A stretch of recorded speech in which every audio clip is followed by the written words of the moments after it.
शिव गुरु के चरणों में प्रणाम करती हूँ। माँ भवानी जगदम्बा के चरणों में प्रणाम करती हूँ। तीन सुध बताने वाले स्वर्गीय हरिंद्रानंद नीलम दीदी के चरणों में प्रणाम करती हूँ। सभी गुरु भाई गुरु बहना के चरणों में प्रणाम करती हूँ। तो गुरु भाई गुरु बहना, मैं आज एक शिव कथा सुनाने जा रही हूँ। प्लीज सुनिएगा। पूरी कथा सुनने से ज्ञान होता है, आधी अधूरी कथा सुनने से शिव गुरु का अपमान होता है। तो इसके लिए प्लीज पूरी कथा सुनिएगा। एक माँ थी, एक बूढ़ी माँ थी, एक गांव में रहती थी।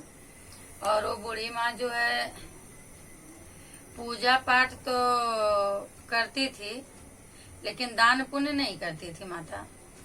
और माता जी का एक ही खास बात था कि सुबह सो के उठते ही नमः शिवाय का जाप करती थी, और शाम तक मतलब उसके मुंह से नमः शिवाय ही निकलते रहता था। तो माता जी शिव का नमः शिवाय जाप हमेशा करती रहती थी। तो एक बार माता जी अपने घर में से निकली और बाहर निकल के देखी तो वहाँ जो है कथा हो रही थी, पूजा हो रही थी। सब औरतें लोग बैठी थी और सब औरतें लोग पूजा सुन रही थी। तो माता जी बोली क्या हो रहा है? तो बोले कि यहाँ कथा हो रही है। तो बोले कथा हो रहा है? बोले हाँ। तो माता जी बैठ गई। तो माता जी जब बैठी तो पंडित जी एक उसमें बात बोल दिए। पंडित जी क्या बात बोले कि दान पुण्य करना बहुत जरूरी है। किसी भूखे को खाना खिलाना, दान करना, किसी की मदद करना, किसी के दुख में शामिल होना। सुख में नहीं जाओगे तो चलेगा, लेकिन किसी का दुख है तो उस दुख में शामिल होना। तो माता जी बोली, माता जी के मन में तो सब बात तो ठीक ही लगी, लेकिन ये जो दान पुण्य वाली बात थी ये माता जी को थोड़ी अटपटी लगी। क्योंकि माता जी दान पुण्य नहीं करती थी। था माता जी के बहुत कुछ, लेकिन दान पुण्य नहीं करती थी।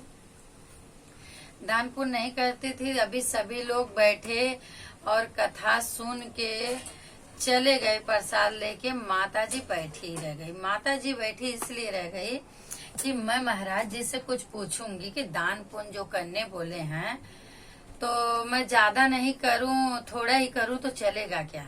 माता जी तो कंजूस थी, तो क्या जानेगी कि क्या दान पुण्य होता है। तो सोची पंडित जी से पूछ लेती हूँ, अगर पंडित जी बताएंगे थोड़े में करना है तो कर दूंगी।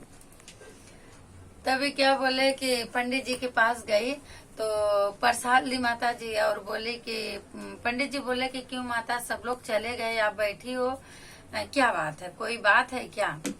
तो बोले कि नहीं, बात तो कुछ नहीं है, बस इतनी सी बात है पंडित जी की अभी आप बोले कि दान पुण्य करना चाहिए।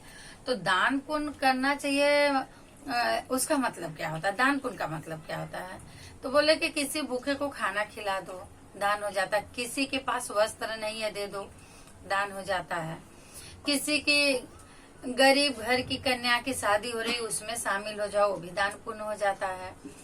तो बोली माता जी की अच्छा। तो माता जी बोली कि अच्छा ये सब तो ठीक है, अगर मैं किसी एक भूखे को खिलाऊं तो भी दान होगा? बोले हाँ हाँ, किसी एक भूखे को खिला दो तो भी दान होता है। तो बोली माता जी ठीक है।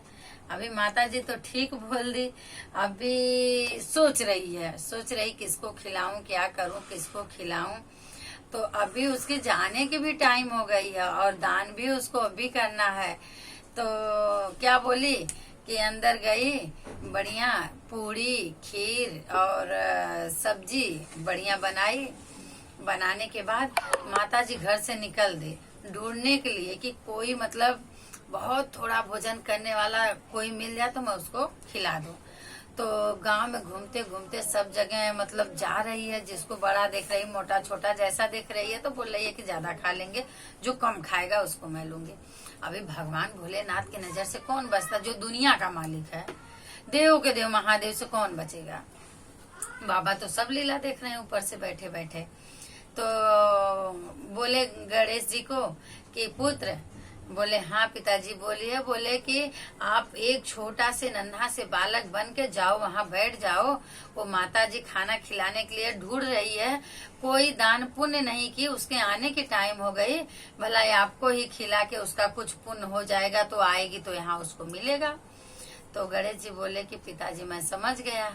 अभी गणेश जी एकदम छोटे बालक का रूप पकड़ के आके बैठ के अपना मिट्टी में खेलने लगे। बूढ़ी माँ देखी, माँ बहुत खुश हो गई। अरे ये तो छोटा बालक एकदम छोटा से है, थोड़ा सा खाएगा भी, इससे चल के पूछती हूँ खाएगा क्या। तो गई माँ वहाँ, गई माँ बोले कि बेटा बेटा तुम्हें भूख लगी है। अभी बाबा वो तो मेरे गजा ही नंद है, तो वो तुरंत बोले हाँ हाँ माता मुझे बहुत जोर से भूख लगी, माँ मुझे कुछ खिला दो। तो बोले कि हाँ बेटा चलो मैं खाना खिलाती हूँ तुमको। अब खुश होके माँ ला रही है कि छोटा ही है, थोड़ा ही खाएगा, मेरा पुण्य भी हो जाएगा और इसका पेट भी भर जाएगा, थोड़ा खा के चला भी जाएगा। माँ तो ये सोच रही है। अभी आई बढ़िया माँ, आसन लगाई, चरण धोई और आसन लगा के उनको बढ़िया बैठा के उनके थाली में ला के उनको भोजन परोस दी और थोड़ा सब्जी और खीर पूरी सब ला के रख दी। अभी उसको खा गए। बोले माँ और ला, वापिस थोड़ी सब्जी पूरी और खीर ला दी, वो भी खा गए। माँ और ला, फिर मांगे फिर खा गए, फिर मांगे खा गए। अभी जितना उसके घर में बना था बुढ़ी माँ के उतना सब मांग के खा गए, सब मांग के खा गए। अभी माँ बोले अरे बाप रे, तो देखने में छोटा और खाते ही चला जा रहा है, खाते ही चला जा रहा है, कितना खा रहा है। तभी बोले और ला। तो बूढ़ी बोली कि नहीं अभी मेरे पास कुछ नहीं है, सब खत्म हो गया, तूने सब कुछ खा लिया। तो बोले कि जो घर में दाल चावल कच्चा रखा वही उठा के ला।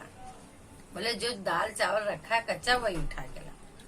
बड़े चक्कर में पड़ गई बूढ़ी माँ, जब दाल चावल भी खा जाएगा। वापिस जो सूखा था वो भी ला दिए, वो भी बाबा खा गए। जब भी बाबा खा गए अभी किचन में जाके जोर जोर से रोने लगे। अरे बाप रे बाप, ये कौन है इतना खा रहा है, पूरा खा गया, मेरा दाल खा गया, चावल खा गया, जो बचा हुआ सूखा था सब खा गया, बनाया हुआ खा गया। जोर जोर चिल्लाने लगी। अब यहाँ से गणेश जी उठे और गए। बोले माता जी क्यों रो रही हो, क्या हुआ।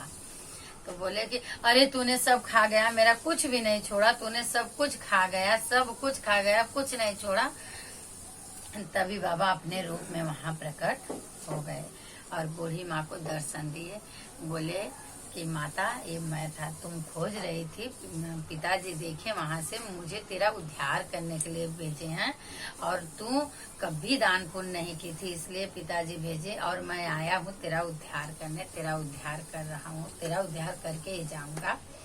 तो बूढ़ी माँ उनके पैर पे गिर पड़ी, हाथ जोड़ी और बोली कि मेरी इसी अच्छाई तो नहीं, बुराई के ही कारण बाबा का दर्शन उनको हुआ, धन हो गई बूढ़ी माँ। और बाबा जाते जाते मेरे गजानंद उसकी झोपड़ी में एक लात मारे, उसकी झोपड़ी से महल बन गई। तो बुढ़ी लेके अपना राजपाट की। बोलो शिव गुरु महाराज की जय, मैया भवानी की जय।